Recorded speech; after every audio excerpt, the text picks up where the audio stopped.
Comment bien se connaître pour mieux communiquer, deuxième partie. Alors dans cette vidéo, nous allons voir mais qu'est-ce que c'est être à l'écoute de son corps, de ses émotions, de ses sentiments et comment on peut essayer de faire le point là-dessus. Et nous verrons dans la vidéo suivante comment les exprimer. Alors, la simple question comment je vais, comment je me sens, dans quel état je suis, on peut y répondre très simplement oui, non, bien, pas bien, j'en ai parlé un peu dans la première vidéo.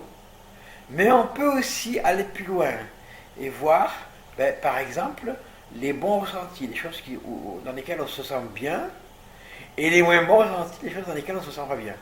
Les frustrations, ou alors les choses bonnes qu'on a réussi, on est fier, notre état de santé, ou d'autres choses dans lesquelles on se sent bien.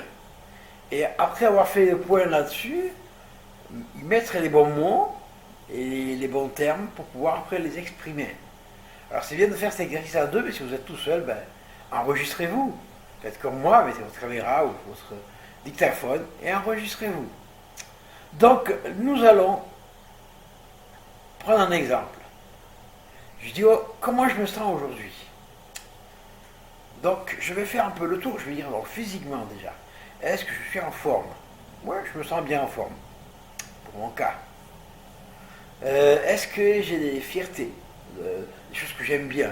Oui, je suis content d'être en forme, d'être en vie, et puis d'avoir plusieurs projets dans ce projet de chaîne et de site internet en cours, et d'autres choses. Oui, ça me plaît, et je suis heureux là-dedans. Quels sont les projets ou les choses que j'ai à cœur? Et ainsi de suite. On va faire le tour un petit peu. Qu'est-ce que je ressens d'agréable? Et on va essayer de mettre des mots. Une fois qu'on aura fini tout ce qui est positif, et maintenant, qu'est-ce qui ne va pas? Est-ce qu'il y a des frustrations? Est-ce qu'il y a des choses qu'on n'aimerait pas qui arrivent? Parce qu'on ne va pas forcément rester longtemps là-dessus, parce que rester longtemps sur des émotions négatives, ça ne sert pas à grand-chose. Il faut juste les traiter, voir ce qu'elles nous permettent de comprendre, et après, hop, on ne va pas les garder dans nos pensées. Donc, ce qui est important, c'est ensuite de faire donc le point et d'aller trouver les bons mots. On verra dans la troisième partie, avec les exemples que je viens de vous donner, comment l'exprimer à quelqu'un d'autre. Parce que c'est pas le tout de trouver la chose, de trouver donc le sujet, moi je me sens tout, de trouver vraiment les choses qui vont bien, qui vont moins bien, mais il faut après trouver les bons mots.